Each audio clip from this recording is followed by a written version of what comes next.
বঙ্গ বিধানসভা নির্বাচনের প্রথম দফার ভোট গ্রহণ চলছে। ১৬টি জেলা জুড়ে ১৫২টি আসনে কড়া নিরাপত্তায় ভোট গ্রহণ হচ্ছে। আমি বহরমপুর বিধানসভা কেন্দ্রের যে বুথে আছি সেখানে আমি সিআরপিএফ কর্মীদের দেখতে পাচ্ছি, যারা এই বুথে নিরাপত্তা দেওয়ার জন্য এখানে আছেন। এই সমস্ত মানুষ অবশ্যই তাদের ভোট দেওয়ার জন্য দলে দলে আসছেন। বহরমপুরে আসার আগে আমি নির্বাচনের বৃহত্তর প্রেক্ষাপট নিয়ে কথা বলতে চাই। যেমনটা আমি বললাম, আজ ১৫২টি আসনে ভোট গ্রহণ হচ্ছে। এখন এগুলি উত্তরবঙ্গ থেকে শুরু হচ্ছে, যা হবে শিলিগুড়ি, দার্জিলিং। একেবারে মুর্শিদাবাদ, মালদা পর্যন্ত চলে আসুন, যেখানে এসআইআর একটি বড় ফ্যাক্টর, এবং তারপর একেবারে নন্দীগ্রাম পর্যন্ত চলে যান, যেখানে বিজেপির শুভেন্দু অধিকারী এবং তার একসময়ের সহযোগী টিএমসির পবিত্র করের মধ্যে একটি বড় লড়াই রয়েছে। এই দিকে প্রচারণার আগাগোড়া একাধিক বিষয়, রাজনৈতিক বিষয় উত্থাপন করা হয়েছে। উত্তরের অংশে, যা হলো শিলিগুড়ি, দার্জিলিং এবং ওই অংশগুলি, সেখানে বিজেপি গত কিছুদিন ধরে একটি প্রভাবশালী শক্তি হিসেবে রয়েছে, এবং তারা ওই অংশগুলিতে যে লাভ করেছে এই নির্বাচনেও তা সুসংহত করতে চাইবে।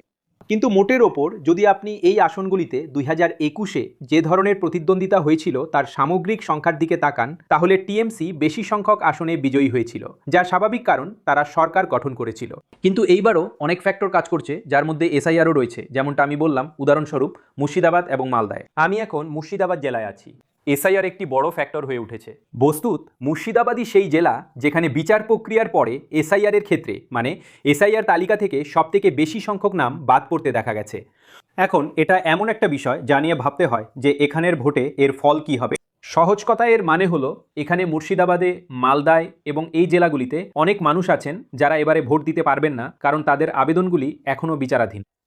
এখন এই সমস্ত বিষয়গুলি কাজ করছে, কিন্তু ভোট গ্রহণ প্রক্রিয়া চলছে, এবং যেমনটা আমি বললাম, কড়া নিরাপত্তা রয়েছে। আমি নিনমাকে অনুরোধ করব আপনাদের নিরাপত্তার কিছু ছবি দেখাতে। সিআরপিএফ কর্মী এবং বাংলা পুলিশ এই বুথগুলিতে পাহারা দিচ্ছেন।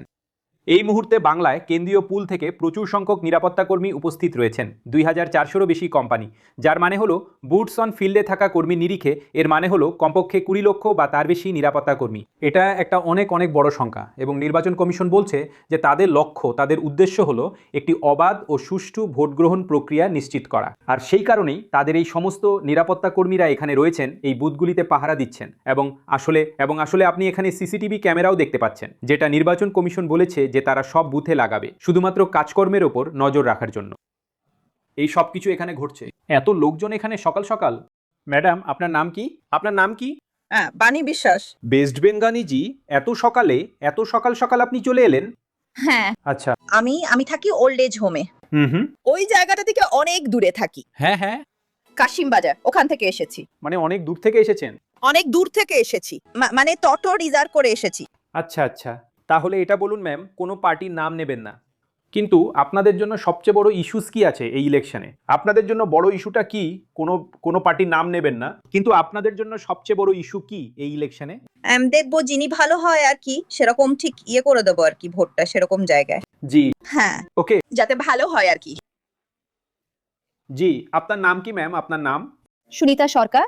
আপনি কোথা থেকে? আপনি কি এখান থেকেই? হ্যাঁ, এখান থেকেই। এখান থেকে? এত সকালে আপনিও ভোট দিতে এসেছেন? হ্যাঁ, বিলকো পি হয়ে যায়। এরপরে এলে খুব ঝামেলা হয়। যত সকাল সকাল আসা যায় তত ঝামেলা মুক্ত হওয়া যায়।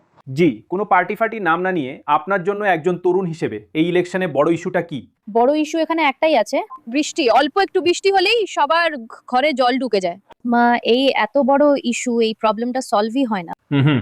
এত আমরা মিউনিসিপ্যালকে এত কিছু বলেছি, কিন্তু কিছুই সলভ হচ্ছে না, কখনোই কিছুই হচ্ছে না। একটু যদি বৃষ্টি হয় তাহলে সবার ঘরে বা পুরো জল ভরে যায়।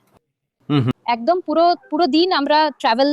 ইন্টারেস্টিং, আপনি খুবই একটা লোকাল ইস্যুর কথা বলছেন, কিন্তু যে ক্যাম্পেইনগুলো হয় তাতে তো কে জানে কি কি কথা হয়। এইসব কথা তুমি তো। পুরো বহরমপুরে এরকমই। আচ্ছা। শুধু আমাদের লোকালে, আমাদের ওখানে হয় এমনটা নয়, পুরো লোকাল, পুরো বহরমপুরেই এরকম। একটু ভিডিও আপনি দেখলে আপনিও দেখবেন নিজে, আমাদের যে মিউনিসিপ্যালের যে কর্পোরেটর আছে সেও ওই জল বার করছে। তো পলিটিশিয়ানরা এইসব নিয়ে কথাও বলেছে ক্যাম্পেনে? কথা বলে কিন্তু সলভ হয় না প্রবলেম, সলভ হয় না? কিছুই সলভ হয় না আলটিমেটলি। তাহলে এখানের এই মহিলারা হলেন প্রথম লোকেদের মধ্যে যারা নিজেদের ভোট দিয়েছেন। ম্যাম, আপনার নাম কি? আপনার নাম কি? মীরা রানী আইস। আপনার? কৃষ্ণা আচার্য। একদম, আমি দেখলাম সকাল সকাল আপনারা এসে ভোট কাস্ট করে দিলেন। মানে কোনো কিছু ভেবে এসেছেন নাকি এমনিই সকালে চলে এলেন আপনারা? মানে বাংলায় বলুন। গরমকাল তো, মানে ভীষণ গরম লাগবে। হ্যাঁ হ্যাঁ, সামার সিজন। হ্যাঁ। বাড়িতে আজ বৃহস্পতিবার লক্ষ্মী পুজো আছে, হ্যাঁ। সেই জন্য তাড়াতাড়ি চলে এসেছি। ভোট দেওয়াটাও একটা জরুরি। হুম। সবকিছু মিলেমিশে আমরা সকাল সকাল চলে এসেছি। জি ম্যাম, আপনিও একই ব্যাপার, আমি হিন্দি বুঝি না একদম। তো বাংলা বলুন। সকাল সকাল দিয়ে মানে রোদের তাপ, তো ভীষণ হ্যাঁ। রোদের তাপ, ওই জন্য আসা অসুবিধা। আর বাড়িতেও তো মেয়েদের কাজ, হ্যাঁ, ওই জন্য সকাল সকাল আর চলে ভোট এসেছি। দেওয়াটা আমাদের আর একটা ভোট প্রায়োরিটি। দেওয়াটা- জি, একটা প্রায়োরিটি। হ্যাঁ, একটা জিনিস বলুন ম্যাম, কোনো পার্টির নাম না নিয়ে, কোনো পার্টির নাম নেবেন না, কিন্তু তোমার কাছে ইস্যুটা কি ইলেকশনে? মেইন ইস্যুটা কি? মেন ইস্যুটা মানে আমাদের কি বলবো, ভালোভাবে মানে চলে, যাতে আমাদের সরকার যাতে ভালোভাবে সবকিছু চালায়। এত খুন খারাপি হ্যান ত্যান এসব আমরা চাই না। আপনার কি ইস্যু কি? কি ব্যাপার আমরা শান্তিপূর্ণ চাই, শান্তিপূর্ণ, ভালোভাবে চলে। হ্যাঁ তাই তো, হ্যাঁ হ্যাঁ, আমরা শান্তিপূর্ণ ভাবে থাকতে চাই, মানে এই তাই আমরা, এই তাই, আর কিছু না। ওকে, জি, thank you ma'am. Thank you. Thank you. তো আপনারা দেখতেই পাচ্ছেন মানুষজন একদম সকাল সকাল আসছেন তাদের ভোট দিতে, এবং এটা দেখে ভালো লাগছে যে এত মানুষ আসছেন এবং সক্ষম হচ্ছেন এখানে আসতে তাদের ভোটাধিকার প্রয়োগ করতে। অবশ্যই যেমনটা আমি বললাম, আরও অনেকে আছেন যারা এই নির্বাচনে ভোট দিতে পারবেন না, কারণ ট্রাইব্যুনালের কাছে তাদের আবেদন এখনও বিচারাধীন রয়েছে। আমাদের কাছে যে পরিসংখ্যান আছে জানেন, এখন যে লক্ষ লক্ষ আবেদন বিচারাধীন রয়েছে তার মধ্যে থেকে প্রায় 136টি নাম ওই ট্রাইব্যুনালগুলো থেকে ছাড়পত্র পেয়েছে, যেটা স্পষ্টতই একটি খুব নগণ্য সংখ্যা। যার মানে হলো যে যদিও এখানে লাইন রয়েছে এবং এখানে এমন লোক আছেন যারা তাদের ভোট দিতে পারবেন, এমন আরও অনেকে আছেন যারা হয়তো পারবেন না। আর এটা এমন একটা বিষয় যা এই নির্বাচনে একটা দাগ ফেলেছে, এবং দেখার অপেক্ষা যে শেষ পর্যন্ত এর ফল কি দাঁড়ায় এবং প্রতিদ্বন্দ্বিতায় থাকা দলগুলোর জন্য রাজনৈতিকভাবে এর ফল কি হয়। কিন্তু হ্যাঁ, বহু মানুষ এখানে কড়া নিরাপত্তার মধ্যে তাদের ভোট দিতে আসছেন।